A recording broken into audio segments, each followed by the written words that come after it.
Alléluia. Bonjour à tous, bienvenue au Centre Grâce Vérité, l'école du royaume des cieux de Jésus-Christ par le Saint-Esprit. La maison où la prière est un véritable dialogue avec Papa bon Dieu. Alléluia. Amen. Rendons grâce. Père, merci pour ce dimanche. Un jour merveilleux, un jour magnifique de révélation, de communion avec toi. Un jour où tu es en train encore de nous enseigner, de baliser nos chemins pour que nous marchions toujours dans ta vérité et dans ta présence. Le monde attend avec soif la révélation des fils de Dieu. Alléluia. Et toute la création soupire, toute la création cherche, la création voudrait voir. Nous sommes là au Père et nous nous abandonnons entre les mains de ton Esprit Saint. Ainsi priez au nom de Jésus et que tous ceux qui vont écouter cette prédication puissent progresser et que beaucoup aussi soient guéris, consolés, que beaucoup aussi reviennent dans la bergerie, c'est-à-dire qu'ils donnent leur cœur à Jésus-Christ, qu'ils soient sauvés, et ceux qui étaient vraiment affaiblis ou refroidis, que la foi, que la flamme de la foi revive en eux, et ainsi prier au nom de Jésus. Alléluia. Amen. Alléluia. Amen. Voilà. Le titre, comme vous allez encore le constater, c'est toujours RVA, parce que dans RVA, nous sommes en train de voir plusieurs facettes. C'est une prédication qui est tout un chapitre avec des leçons pour pouvoir maîtriser encore une fois le fondement donc de la foi. C'est ainsi que je vous inviterai à écouter toute la série de RVA, c'est-à-dire réfléchir comme Jésus, voir comme Jésus et agir comme Jésus. N'oubliez pas, Jésus a dit que nous allons faire comme lui. Il nous attend donc sur le terrain. Il dit, vous allez faire comme moi. Mon frère, ma soeur, si tu n'as jamais compris que Jésus a dit que vous allez faire comme lui, je vous prends Jean chapitre 14. Regardez Jean chapitre 14. Jean 14. Alléluia, alléluia. Jean 14, verset 12, Jésus dit ceci.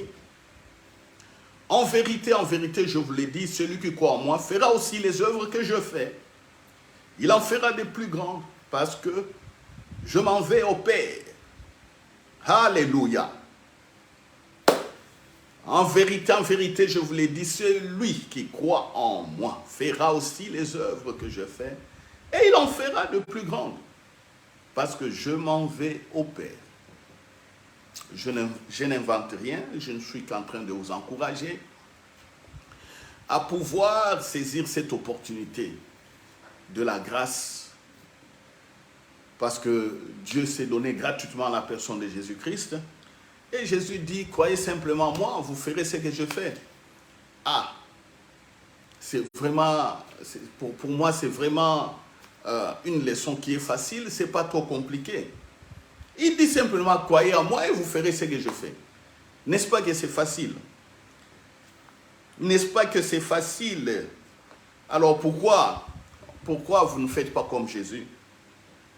Pourquoi vous ne faites pas comme lui? Pourquoi vous ne voyez pas la gloire de Dieu comme lui? Voilà.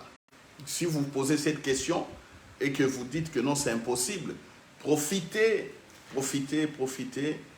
de ces prédications, enseignements pour pouvoir vous remettre ou vous mettre dans le bain.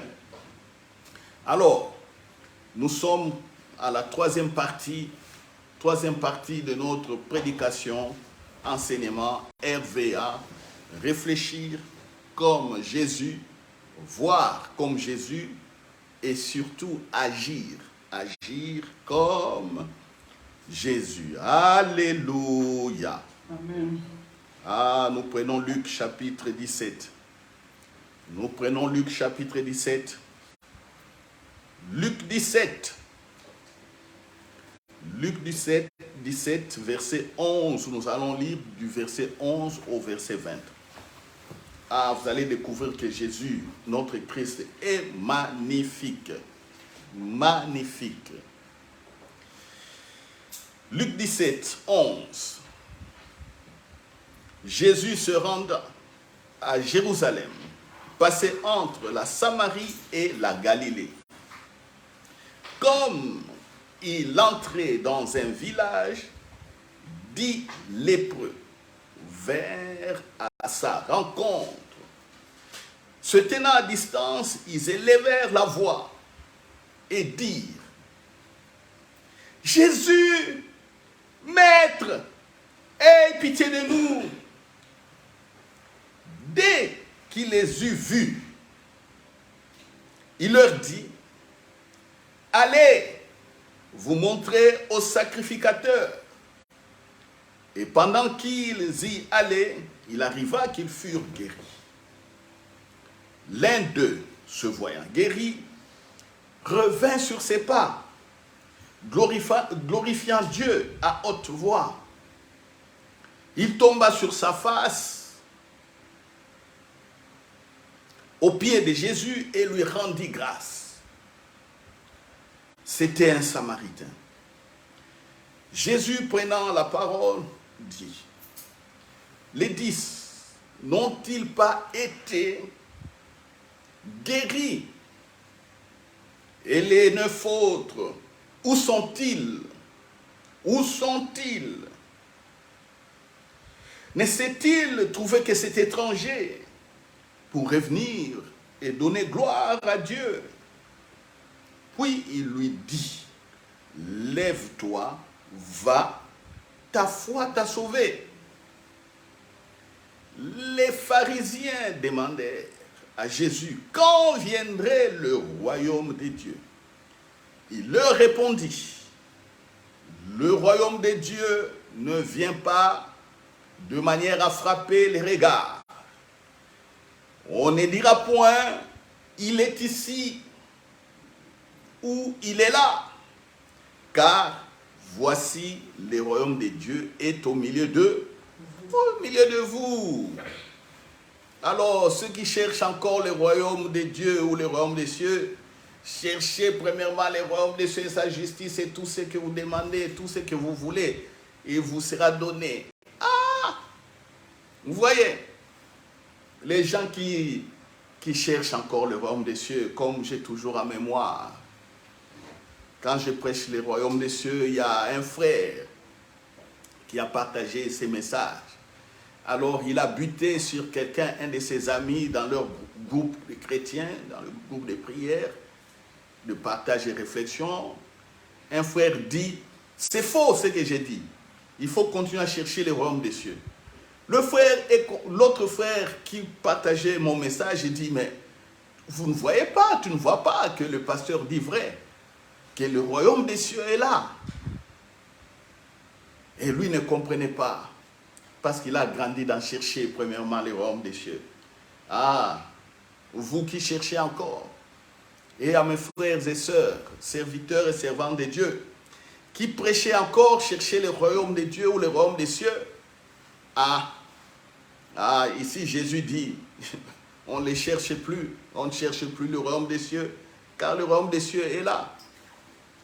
Quand Jésus parle du royaume des cieux, il parle du règne. Le règne de Dieu est là, mais le règne est là, il est où? Mais c'est quelqu'un qui manifeste le règne. C'est facile de comprendre le royaume des cieux. Il y a quelqu'un qui manifeste le règne. Ce quelqu'un, cet homme-là s'appelle Jésus.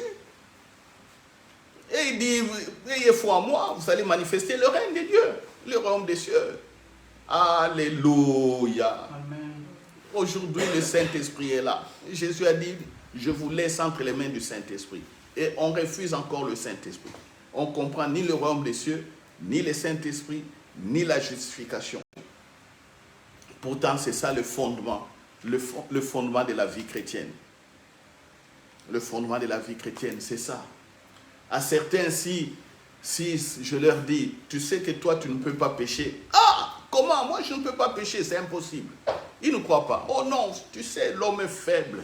l'homme pêche toujours. Aïe, aïe, aïe, aïe, aïe. Tu n'as jamais compris le royaume des cieux et les règnes. Ce n'est pas rentré en toi. Ça ne transpire pas dans tes veines, ni dans tes os, dans tes cellules du corps. Hein? La compréhension du royaume des cieux n'est pas vraiment, posée dans ta tête. C'est pourquoi tu souffres et tu cherches. Quand Jésus dit ne cherchez pas, ne cherchez pas, ne cherchez pas, car le royaume des cieux déjà est là. Je suis le règne des dieux. Je suis le royaume des cieux. Alléluia. Amen. Alléluia. Amen. Voilà. RVA. Réfléchir, voir et agir comme Jésus.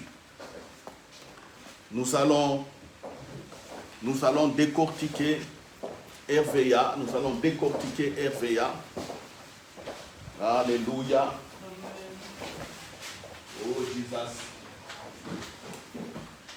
Voilà, vous allez m'excuser un peu. Voilà, là où j'ai préparé mon message. Ah, voilà. J'ai retrouvé ma préparation. Alléluia, alléluia. Pour ceux qui viennent d'arriver, nous sommes dans Luc chapitre 17. Prenez vos Bibles dans Luc chapitre 17. On parle des 10 lépreux. À partir du verset 11 jusqu'au verset 20. Réfléchir, voir et agir comme Jésus. Qu'est-ce qui se passe ici? Il y a 10 lépreux qui se sont concertés. Allons voir Jésus, parce que nous avons entendu que, bon, il guérit. Nous avons entendu qu'il fait des miracles. Allons le voir. Allons le voir. Ils vont voir Jésus. Arrivé à un certain moment, à une certaine distance de Jésus, il crie. Il crie, Maître, Maître, Maître, aie pitié. Aie pitié de nous. Aie pitié de nous. Aie pitié de nous. Jésus regarde. Jésus voit que ce sont des lépreux qui sont en train de crier. Oh, Jésus incarne Dieu. Jésus incarne la présence de Dieu. C'est comme vous qui êtes là. C'est comme moi qui vous parle. Nous incarnons la présence de Dieu. Ça veut dire quoi? La présence de Dieu est en nous par le Saint-Esprit. Nous revenons encore une fois sur ce que je suis en train de vous dire bientôt 2 ans ou 3 ans, que notre corps est le temple du Saint-Esprit et c'est une vérité que l'Église a oubliée. On prêche autre chose, les gens vont chercher Dieu dans les montagnes, ils vont chercher Dieu dans les forêts, ils vont chercher Dieu je ne sais où, pendant que le Dieu qu'ils cherchent est là.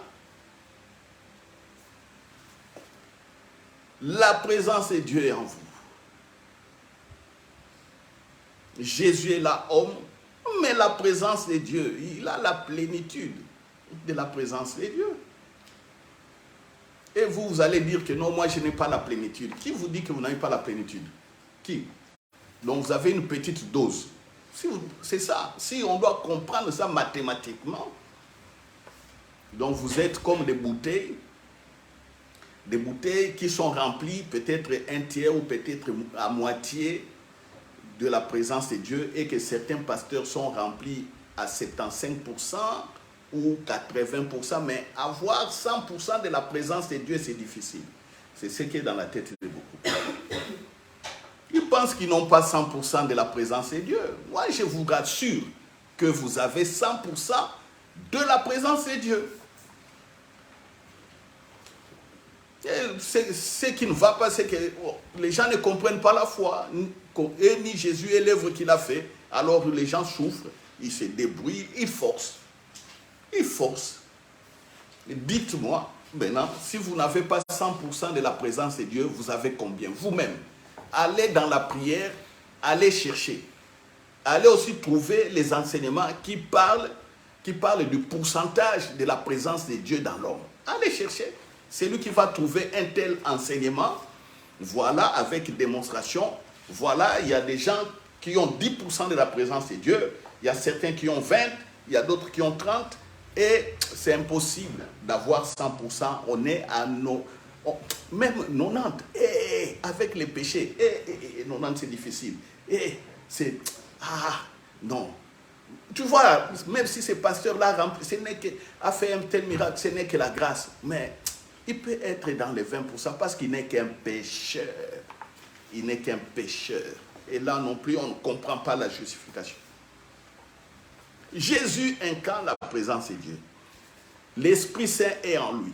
Il est revêtu de cette présence. Les gens viennent en face de lui et disent qu'il ait pitié. Mais quand Jésus regarde, ce sont les lépreux. Jésus comprend directement que ce sont les lépreux qui ont besoin de guérison. Alléluia. Il comprend. Ce sont des lépreux qui ont besoin de guérison. Et Jésus dit à distance, allez vous présenter chez les sacrificateurs. Pourquoi?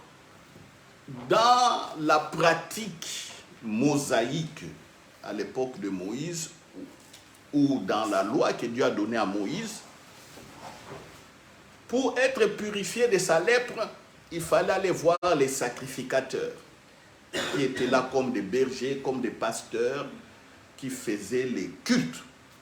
Et là, les sacrificateurs faisaient des cérémonies, ils prenaient des lysopes, une plante comme ça, ils mettent dans du sang, et puis ils commencent à mettre sur la lèpre, on te met en quarantaine pour observer si la lèpre a disparu ou quoi, c'est des choses comme ça. Mais c'est ça, les lépreux là ne sont pas partis voir les sacrificateurs. Et parmi eux, il y avait aussi des païens. Des païens, c'est-à-dire des gens qui ne peuvent pas aller voir les sacrificateurs parce que ces cultes-là étaient destinés au peuple israélite, aux descendants de Jacob. Voir les cultes, les tabernacles, le temple, tout ça, c'était réservé, et la loi s'était réservée au peuple d'Israël. Si tu voulais voir les sacrificateurs, il fallait te reconvertir. Si tu es un homme, on doit te faire la circoncision, tu dois étudier la loi de Moïse, tu dois commencer à vivre comme les Juifs. Actuellement, on appelle ça la judaïsation. Tu dois être judaïsé, c'est-à-dire tu dois commencer à vivre comme les Juifs et pratiquer les coutumes, tout ce qui est écrit dans la Bible. Même païens ne pouvaient pas voir les sacrificateurs. Impossible. Les païens là étaient aussi avec des Israéliens, les Israélites, tous les fils d'Israël, disons-le comme ça. Ou avec des Juifs, si vous voulez bien comprendre, parce qu'il y a parmi nous ceux qui ne connaissent pas toutes les petites différences, ces petites différences. Ensemble, Jésus dit, allez voir. Bon, les païens aussi se joignent à ces Juifs-là, et se joignent à eux, ils commencent à partir. Hop, la lèpre disparaît. La lèpre a disparu. La lèpre a disparu. Ils étaient guéris. Et le païen revient adorer Jésus, rendre grâce. Alors, où est Hervéa ici? Comment vous allez réfléchir comme Jésus? Comment vous allez voir les choses comme Jésus afin d'agir comme Jésus? Je vous ai dit par rapport au miracle, on ne s'arrête pas simplement à l'imposition des mains. Moi, vous savez, j'ai eu à lire les statuts des autres églises. D'autres églises, je dis, à l'époque, il y a très longtemps, quand il fallait faire les statuts de notre église, parce que c'est moi qui étais là, qui écrivait, on faisait la réunion, on mettait les choses ensemble. Moi, j'étudiais un peu comment on fait les statuts des églises. J'avais lu les statuts de certaines églises. Et je suis tombé sur une église où il était écrit dans leur statut, pour eux, ils ne peuvent croire que la guérison par imposition des mains. Toute autre guérison, dans leur doctrine, dans leur manière de prêcher, ils ne croient pas à ça. Noir sur blanc. À l'époque, je ne connaissais pas ce que je connais aujourd'hui. J'étais un véritable novice dans les affaires de Dieu. J'étais très zélé. C'est le zèle simplement qui m'emportait à l'époque. On était jeunes. Mais quand j'ai lu comme intellectuel, j'ai dit, mais c'est quoi ça? Quelle affaire? Et ils ne peuvent que croire la guérison par imposition des mains ou toute forme d'autres guérisons, pour eux, ils ne croient pas. Regardez ici. Est-ce que Jésus a imposé les mains aux lépreux? Si tu opposes à ces personnes, regarde ici, Jésus n'a pas imposé les mains, leur réponse, il dit, ça c'était Jésus. Mais regardez ici, il est écrit, Jésus a dit, à la fin, vous imposerez les mains aux malades et ils seront guéris. Donc, comme il a dit ça à la fin, c'est ça le résumé, la conclusion, c'est ce que nous allons faire. Regarde les gens qui réfléchissent comme ça. Comment est-ce qu'ils verront des guérisons? Jésus incarne, porte en lui la présence de Dieu. Je ne cesse de vous dire, comme je le répète toujours, si quelqu'un vous appelle au téléphone ou quelqu'un vient vous voir et qui demande que vous priez pour lui parce que vous êtes malade ou quoi, réjouissez-vous, dites à la personne, tu as bien fait d'appeler, tu as frappé à la bonne adresse. Crois d'abord en toi-même. Crois en toi-même que tu es fils de Dieu, tu as l'esprit de Jésus et Jésus t'a donné cette capacité, il faut croire en toi. Mais que font les gens? Non. Ils commencent à inventer les choses. Oh non, je vais appeler mon pasteur. Je vais appeler notre groupe d'intercession. Un groupe d'intercession. Dans des groupes d'intercession, tantôt il y a 5, 10, 15, 20, 30 personnes. Pensez que toutes ces 30 personnes comprennent les choses de la même façon. Les groupes d'intercession sont bien là pour prier pour le pays. Ah, tout le monde commence à prier. Ah, nous prions, oh Dieu, Dieu, Dieu. Priez pour l'église. Ah. Mais des affaires sérieuses comme ça, où quelqu'un en face, il est malade, il a besoin d'une guérison directe.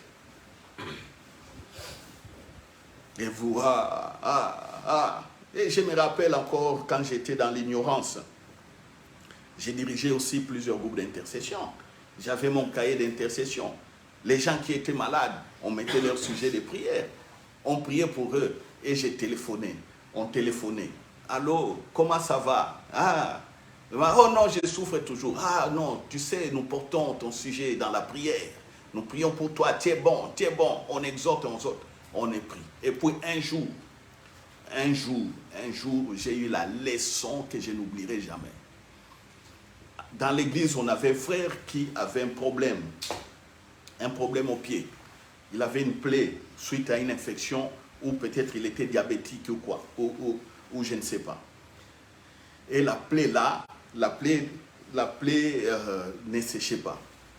Il a été interné ici à l'hôpital Erasme. Et nous prions. Moi, les chefs de l'intercession, sujet des prières dans les cahiers, on suivait, on appelait, oh, comment ça va? Maintenant, la maladie est dans quel stade? Quand on dit, ah non, les docteurs ont dit que non, l'infection s'est généralisée encore, il est sous antibiotiques. Et nous étions là. Allez, moi, j'ai regroupé les gens, on chauffait la prière, chauffé. On détruisait la maladie, on criait, on faisait des choses. J'étais là. Et chaque jour, je prenais l'évolution de la maladie comme un médecin.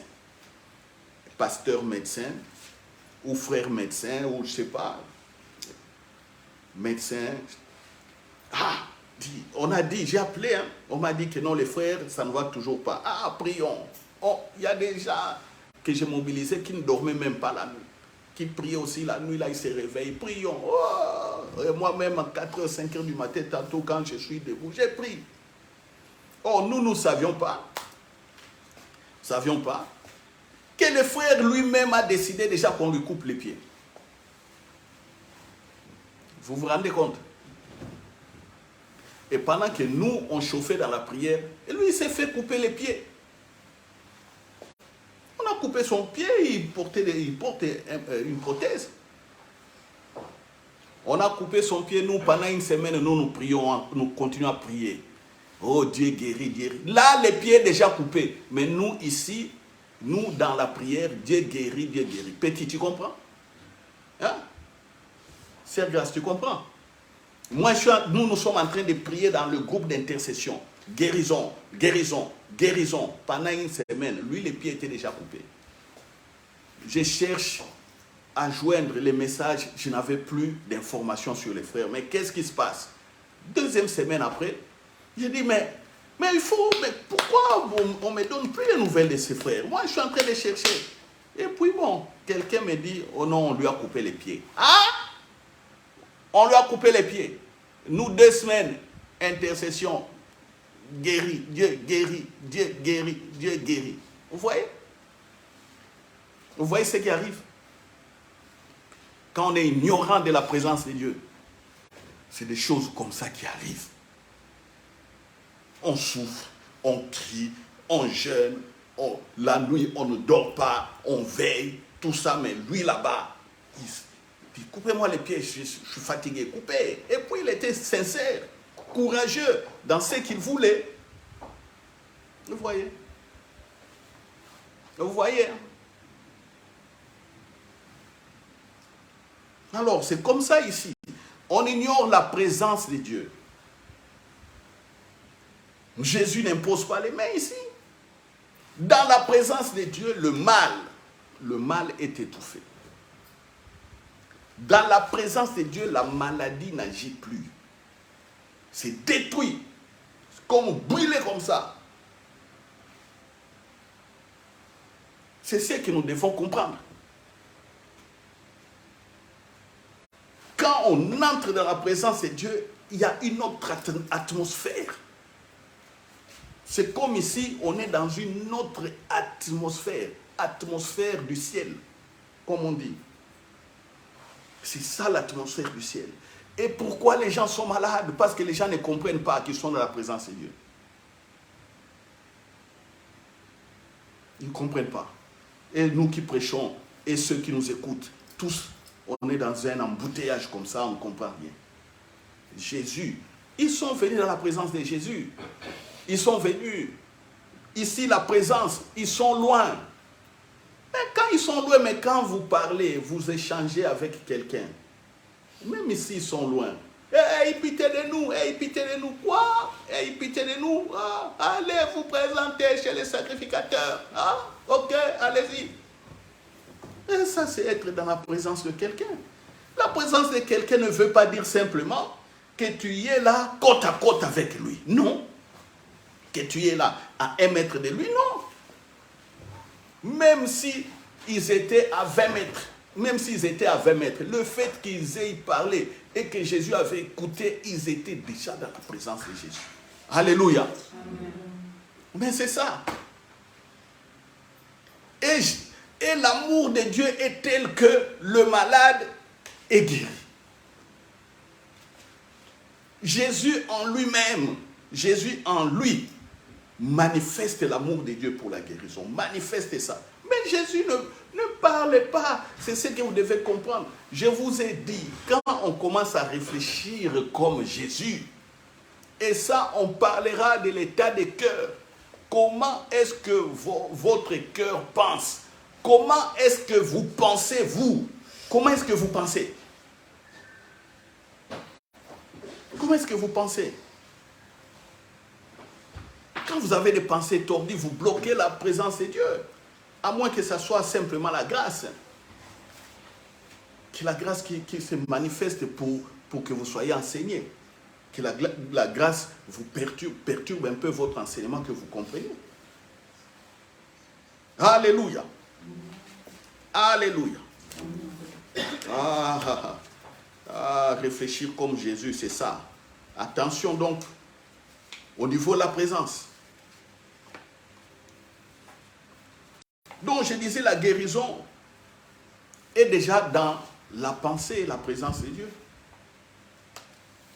C'est pourquoi il faut savoir se réjouir de l'œuvre de la résurrection. Quand Jésus est ressuscité, quand il nous a donné le Saint-Esprit, il nous a donné la vie, Zoé, la vie de Dieu. Il faut se réjouir.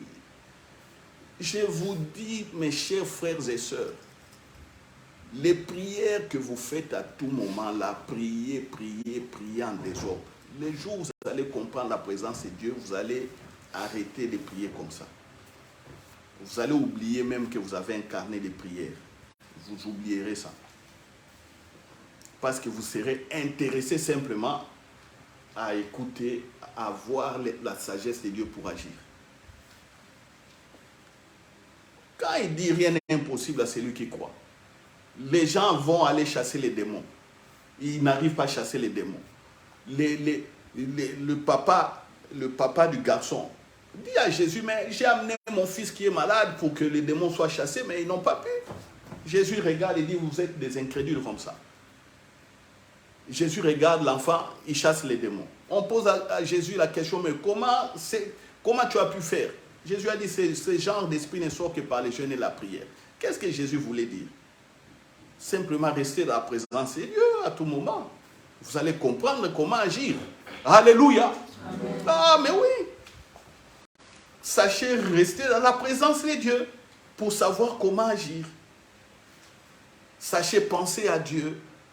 Croyez, saisissez. Vous allez agir simplement. Et les gens n'ont pas compris. Moi, j'ai déjà fait ces expériences-là.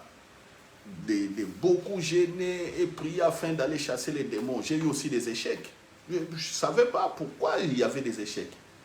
On fait des délivrances aujourd'hui, délivrances. On dit à la personne, viens demain. Et puis il y a d'autres personnes que je connais jusqu'à aujourd'hui, ils n'ont jamais été délivrés de leurs démons.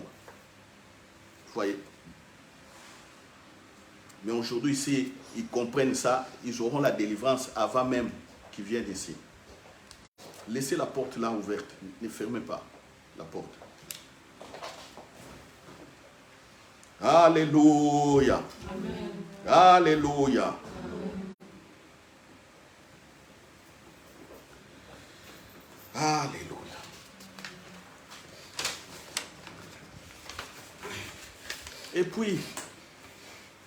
Et puis Jésus leur dit aux pharisiens au verset 20, quand tout cela est arrivé, il dit que non, si vous voyez ces choses, c'est que le royaume de Dieu est au milieu de vous, c'est tout. C'est que le règne de Dieu est là. Si vous voyez ces choses, Dieu vous a visité. Mais comment Dieu nous a visités? Mais regardez ce que je fais, c'est tout. Mais les gens ont les cœurs durs. Les cœurs durs, ils ne veulent pas accepter. Ils ne veulent pas comprendre. Ils ne veulent pas accepter. Croyez comme des enfants. Croyez comme des enfants. Quand on voit les choses comme Jésus, vous aurez des résultats. Les résultats seront faciles. Vous passerez de l'incrédulité au fait réel de la foi. Vous savez, je vais vous parler un peu de la manière dont Dieu a surpris certaines personnes, eux-mêmes qui ont donné ces témoignages. Je parle de mon frère aîné, pasteur Moussouva Opaloukou. Beaucoup le connaissent. Il est très connu dans le milieu chrétien et au pays, RDC, Congo, et ici. C'est un des pasteurs que j'aime beaucoup et qui m'encadre. Mais un jour, il nous a donné un témoignage. Il a dit, il était en Suisse, ils sont partis en Suisse. Là où ils étaient arrivés, un pasteur suisse blanc, Moussouvao Paloko, Dieu donné, lui, il est pasteur, mais africain congolais, noir. Le pasteur suisse blanc l'appelle. Non, il était chez lui. Il a dit, ah bon, viens un peu, on va aller prier pour un malade à l'hôpital. Mais je te préviens, cet homme-là est raciste, il n'aime pas les Noirs. Mais allons prier pour lui. Ah! Bon, le pasteur était courageux. Il a dit, bon, comme il est malade, interné à l'hôpital, s'il écoute qu'il y a un homme de Dieu qui est venu prier pour lui pour qu'il s'en sorte, et ça ira. Alors, ils arrivent à l'hôpital, les pasteurs suisses ouvrent la porte, frappent, il ouvre, il rentre. Quand le pasteur Moussouvao est rentré, l'homme qui était malade est fâché. Il s'est adressé impoliment au pasteur. Il a dit, mais toi, mais qu'est-ce que tu viens faire ici avec ces noirs, comme ça? Tu ne sais pas que moi, je n'aime pas les noirs. Pourquoi tu m'amènes un noir ici à l'hôpital? Pourquoi? Et le pasteur aussi a eu honte parce qu'il était insulté, mais il n'a pas répliqué. Le blanc dit, oh non, bon, c'est un pasteur, comprenons que tu es ici à l'hôpital, ça traîne, tout ça. Voilà, nous sommes déjà en train de prier pour toi, mais lui, il est venu, mais accepte vraiment la prière, on ne sait pas ce que Dieu fait, tout ça. Le type était malade, il dit, ah bon, il dit, allez, qu'il prie, et puis qu'il dégage. Qu'il les fasse, qu'il dégage, je ne vais pas les voir. Le pasteur Paloukou Moussouva au Dieudonné est resté à la porte. Il n'est pas que quand on lui a dit, on l'a chassé, on a dit sors, il est sorti. Il est resté à la porte. Et puis on dit qu'il prie là-bas. Le pasteur ne savait pas quoi dire. Les mots lui manquaient. Il a dit simplement on va prier. Il a fait comme ça. Père, oh Dieu Père, je te rends grâce. Je te rends grâce. Il ne savait même pas prier. Quand il a dit je te rends grâce, l'onction est descendue, boum. L'homme qui était malade a bondé sur son lit. Hé, qu'est-ce qui se passe? Elle commence à bouger. Je suis guéri. Et le pasteur blanc, et le pasteur noir, et l'homme qui refusait, était surpris. Alléluia. Ça, on appelle ça la guérison par la grâce. Dieu a fait grâce. Parce que personne ne croyait que l'homme qui a insulté, qui a parlé du racisme, personne ne croyait qu'il pouvait être guéri. Et cet homme, quand il était guéri, automatiquement, il a changé la déclaration, il commençait à pleurer. Pardonnez-moi, je ne savais pas.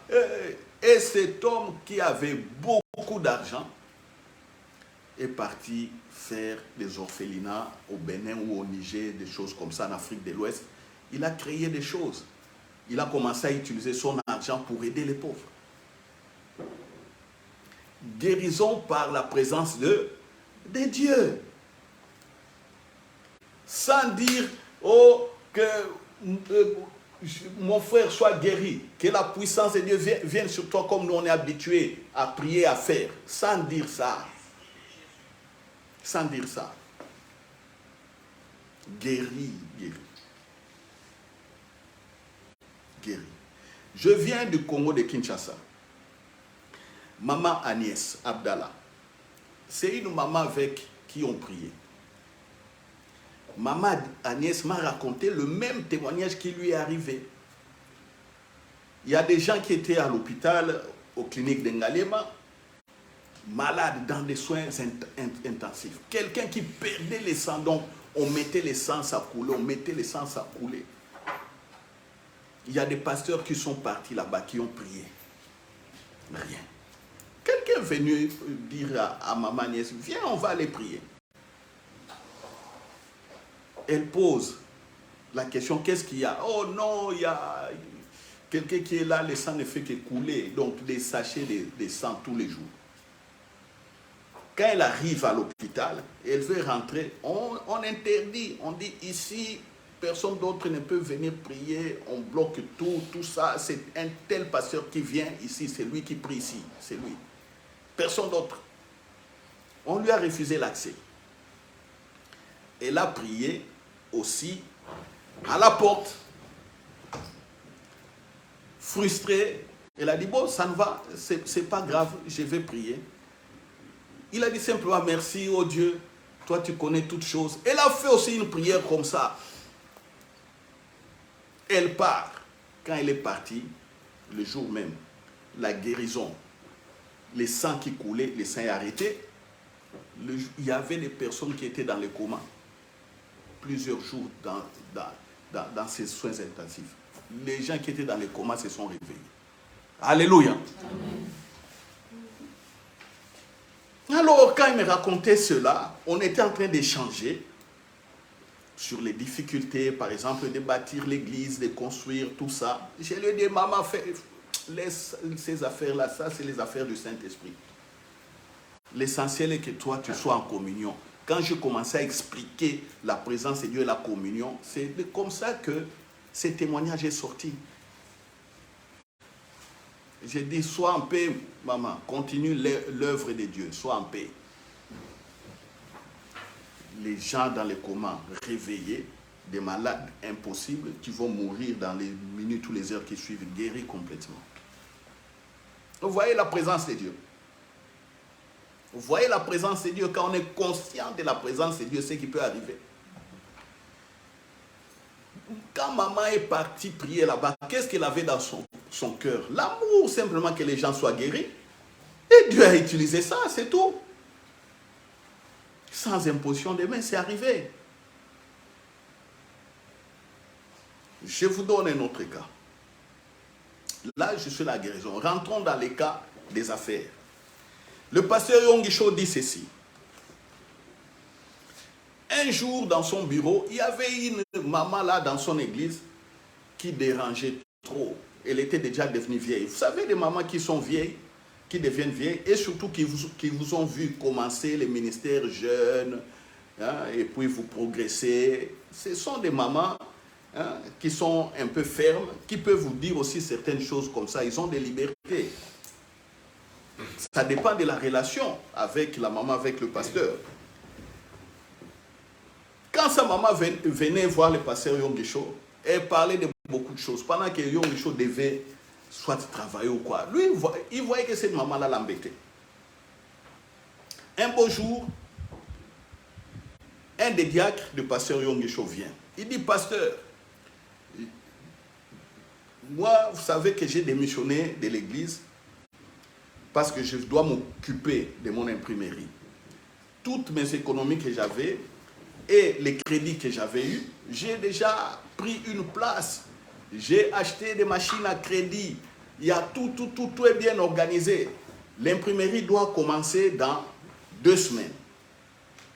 Mais je manque l'argent pour le faire démarrer. Et dans 2 semaines, si je ne commence pas, je dois commencer déjà à payer les crédits. Et là, c'est terrible. Pasteur, je ne sais pas quoi faire, je ne sais pas où trouver l'argent. Pasteur, je viens chez toi. Vraiment, toi, pasteur, tu as la solution. Yongisho dit, tu as besoin de combien? Quand l'homme donne les chiffres, comme ça, lui n'avait même pas cet argent. Il dit, où est-ce que moi je vais trouver cet argent dont tu as besoin? Le pasteur a dit, non, je n'ai pas l'argent pour ça. Alors, il insistait, pasteur, toi, tu as l'argent. Pasteur, si tu pries, il y aura... Non, si tu pries, Dieu va faire. Si tu pries, on aura cet argent. Yongisho lui-même n'avait pas la foi. Et puis, Yongisho, à un certain moment, quand le type parlait, il se sentait embêté. Il met la tête comme ça. Il dit, mais qu'est-ce que moi je peux faire pour que cet homme comprenne que je ne peux pas lui donner cet argent? Il a mis la tête comme ça et le diacre croyait que lui priait. Et puis quand Yongisho regarde les diacres avaient déjà pris la position là, il priait. Oh. Yongisho dit, mais je ne prie pas. Je ne prie pas. Mais il a profité, il a prié. Oh Dieu, donne-nous l'argent pour l'imprimerie de diacre. Il a fait une prière là, comme ça, comme ça.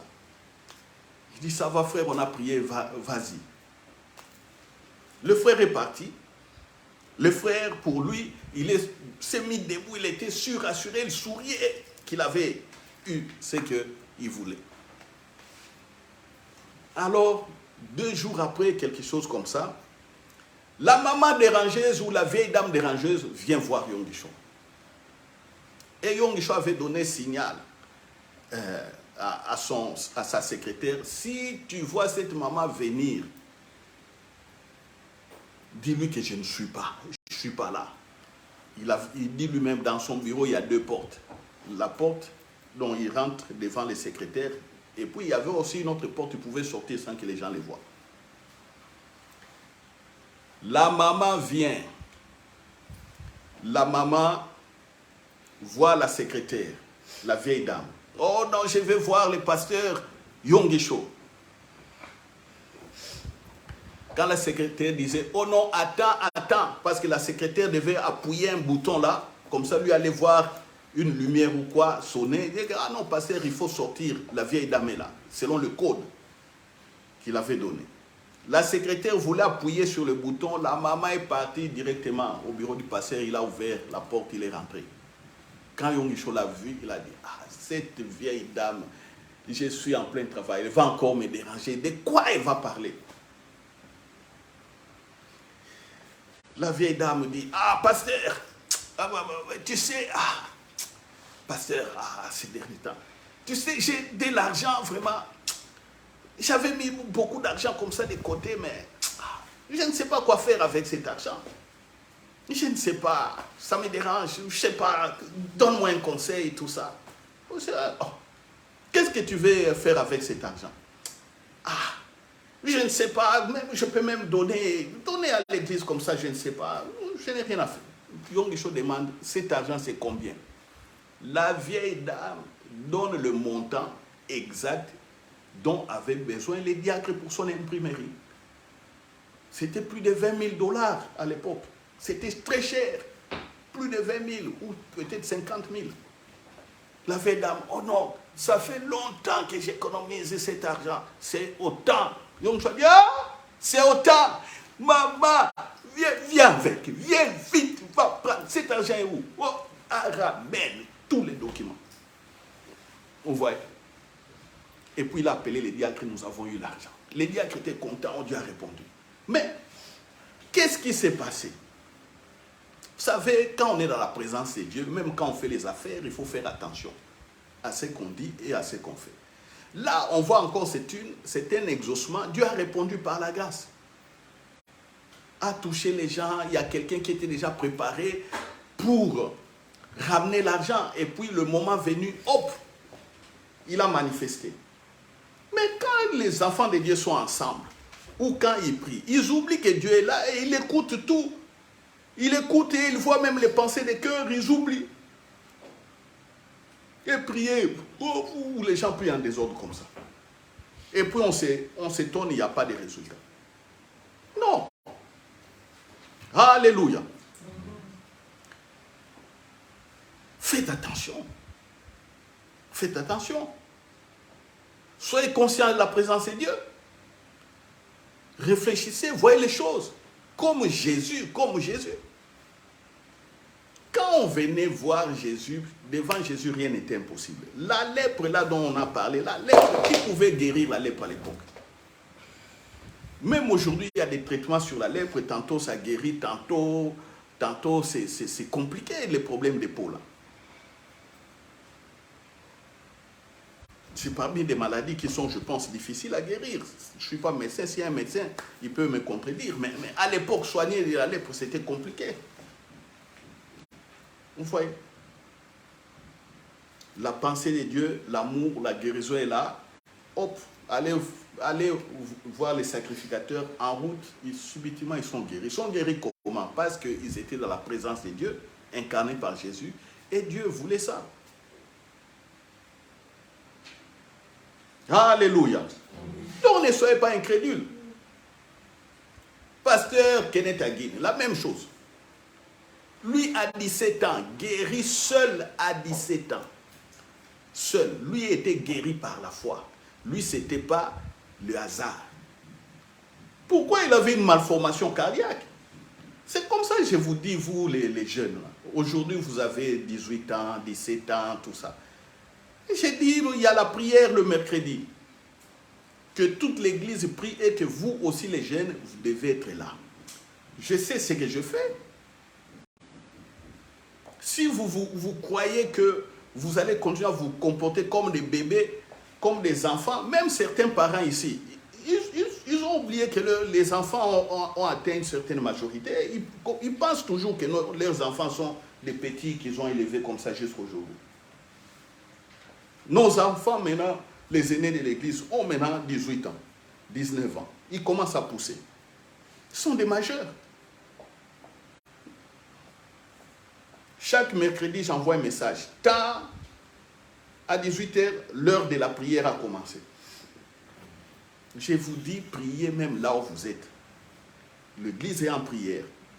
Venez prier. Vous n'arrivez pas, vous avez du mal à venir prier là où vous êtes. C'est l'heure de la prière de l'église. Mais je vous convoque ici. Pourquoi? Je suis en train de dire. Ce que je dis là, je l'ai dit encore en petit, en résumé certaines choses. Et puis nous prions, nous rendons grâce, nous chantons.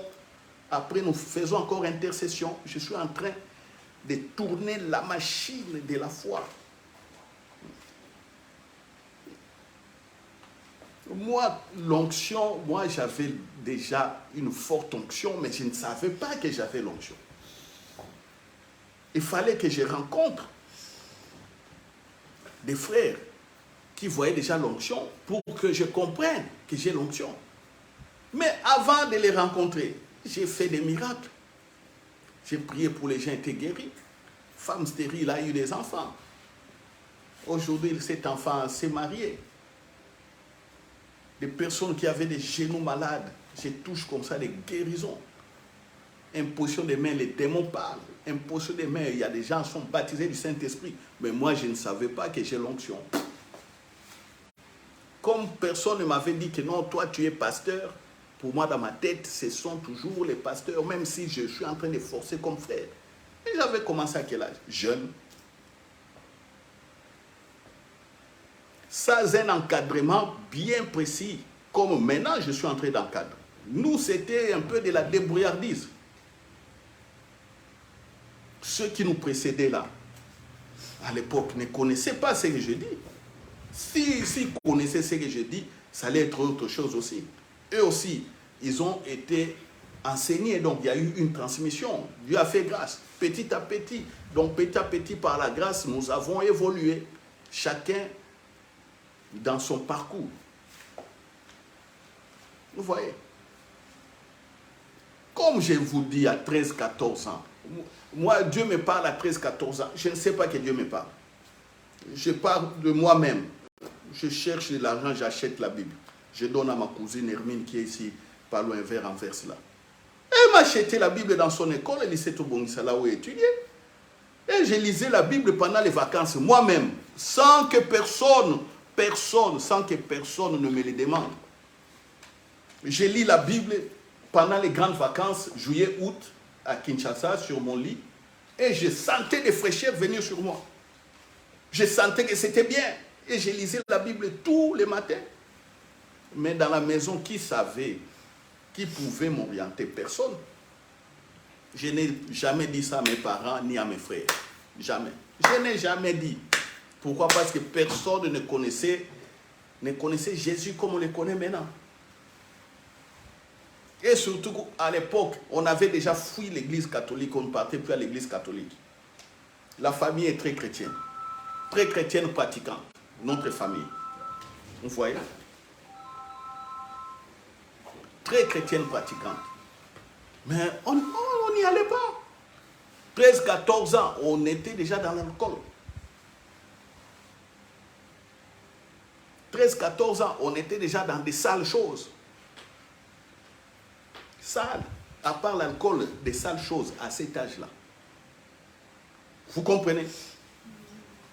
Alors quand je vous dis, vous là, vous, les jeunes, venez, nous allons prier, mais beaucoup ne comprennent toujours pas. Vous allez vite évoluer plus que nous. Mercredi, il y a prière à 18h. Vendredi, il y a aussi prière à 19h. Voilà. Ça, j'ai tenu à le dire parce que les gens continuent toujours à poser des questions. À l'église, il y a mercredi la prière à 18h. À l'église, j'ai dit, il y a mercredi, plutôt vendredi à 19h. Mais j'insiste, les jeunes, à cause des études, venez mercredi. Généralement, mercredi, il y a la journée dégagée. Et vendredi, c'est le début du week-end. Vous voyez? Certains ont des activités sportives. Ça, je n'en fais pas rigueur. On ne coupe pas les activités comme ça. D'autres, c'est bien pour leur santé, ainsi de suite. Je réfléchis quand même. D'autres, peut-être, c'est des études. C'est des moments où ils doivent étudier profondément. Je ne suis pas trop strict. Mais ce n'est pas que tous les mercredis et tous les vendredis, vous serez toujours empêchés. Non. Là, ça devient autre chose. Quand vous prenez mercredi et vendredi, c'est 2 jours par semaine, vous faites fois 4, ça fait 8 jours. 8 jours par mois, vous faites ça 8 fois 12. Ça fait combien? 8 fois 12. 16. 96. Ça fait 96 jours pendant l'année. À vous-même. 96 jours pendant l'année, vous êtes toujours empêchés. 96 jours. C'est comme ça que beaucoup de gens meurent, ils sont surpris. Le temps a passé. Même vous qui m'écoutez là-bas, dans votre organisation, c'est comme ça. Vous vous prenez des choses inutiles, vous les surchargez dans des moments où vous devez être en communion avec le Saint-Esprit. Bonne année, et puis voilà. Vous allez dire bonne année le 31 décembre, au 1er janvier, et puis quand vous allez boucler l'année, rien ne change. Toujours des bonnes années, on fait comme les païens.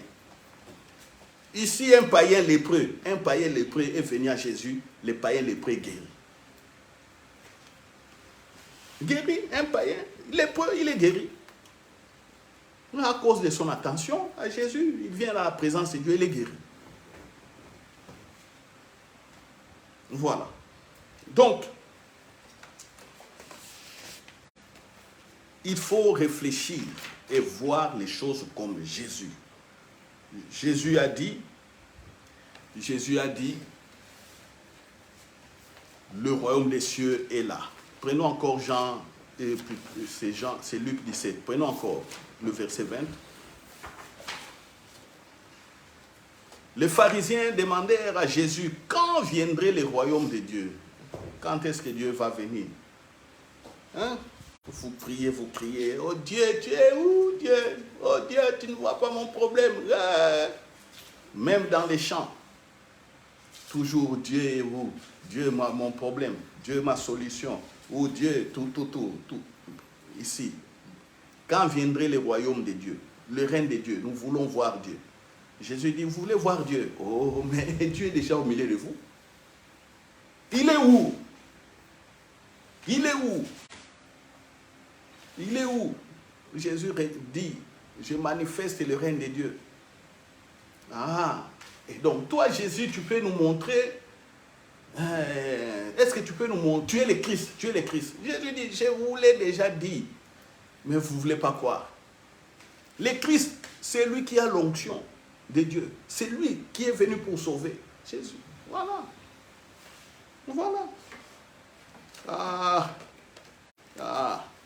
Allez méditer. Le règne est là. Jésus a tout fait. Comprenez l'œuvre de Jésus. Comprenez. Vous savez, la foi aussi, c'est comme l'école. tous nos enfants, nous les mettons à l'école, ils apprennent à compter. 1, 2, 3. Quelle couleur? Rouge. Quelle couleur ici? Bleu. Quelle couleur? Noir. 1 plus 1 égale 2. Les mêmes enfants deviennent des professeurs d'université plus tard. Deviennent des hommes puissants de l'armée, des hommes puissants au niveau des États. La foi aussi, c'est comme ça. Quand on accepte Jésus, quand on croit Jésus, petit à petit, on va avancer dans la puissance, c'est-à-dire dans la gloire de Dieu. Amen. Petit à petit, on va avancer dans la gloire de Dieu. La foi est une école aussi où on comprend qu'est-ce qu'est la présence de Dieu. Parce que si quelqu'un ne comprend pas, il va dire, il va faire n'importe quoi. Vous voyez?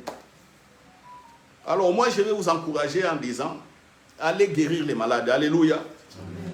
Allez prêcher la bonne nouvelle du royaume des cieux. Alléluia. Amen. Invitez les gens. Montrez-leur ce que vous êtes. Alléluia. Amen. On vous combat, on vous insulte, oui, supportez.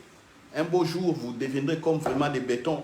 Même si on insulte, ça ne fera rien, mais vous manifestez la gloire de Dieu. Alléluia. Amen. Sachez aussi que Dieu a des surprises pour vous. Vous serez surpris. Pourquoi il va surprendre? C'est pour vous faire croître simplement. Vous serez incrédule. Peut-être pour un sujet, mais lui, il va manifester sa bonté, sa grâce. En ce moment-là, vous allez grandir. Alléluia. Amen. Voilà. Comme on a vu ici, les gens ne comprenaient rien, mais dans la présence de Dieu, il y a eu des guérisons spectaculaires. Voilà. C'est vrai dans tous les domaines de la vie, pour ceux qui font les affaires, pour ceux qui dirigent les États, pour ceux qui sont, je ne sais pas, dans tous les métiers. Tout est possible. Jésus était charpentier. On n'a jamais entendu dire que Jésus avait des dettes. On n'a jamais entendu dire que non, Jésus a laissé des maisons des gens inachevées. On n'a jamais entendu dire que non, Jésus n'a pas honoré les contrats. Ou il est mort, les gens sont venus réclamer que leur maison n'était pas finie d'être construite. Jamais on a entendu ça. Ça veut dire que comme il travaillait, il n'a pas laissé des dettes. Comme il avait une entreprise, son entreprise aussi était prospère, était bien. Même si on ne parlait pas de l'entreprise de charpenterie de Jésus ou de menuiserie, même si on ne parlait pas de ça, sachez qu'il a laissé les choses de manière correcte. Il a laissé ça et puis il a commencé à faire le ministère.